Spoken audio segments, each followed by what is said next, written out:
এখন না, আমিও তো সবাইকে বলবো খালি হাতে যাবেন, শান্তিপূর্ণভাবে করবেন, সাধারণ পুলিশ কর্মীর সঙ্গে বিরোধে যাবেন না।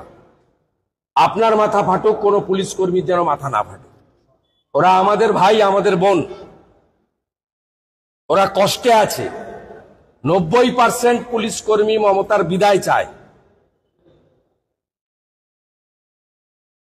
আমার পক্ষ থেকেও আপিল থাকলো, বাবা মারও আপিল আছে। এবং যেখানে বাধা দিবে বসে পড়ে বিক্ষোভ দেখান।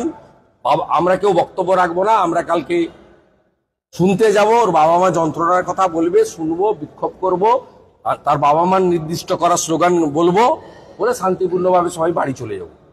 কিন্তু ওনারা যেভাবে উস্কানিতে নেমেছেন, যদি কিচ্ছু ঘটে 72 ঘন্টা পশ্চিমবঙ্গ স্তব্ধ থাকবে, এটা জনগণই করবে, এটা বুঝে রাখুন। আমরা 1 ইঞ্চি মাটি ছাড়বো না। সাঁতরাগাছিতে আপনি যেটা আমার মূর্তি দেখেছেন, এটা হচ্ছে আর্লি মর্নিং, এখনো দুপুর হয়নি।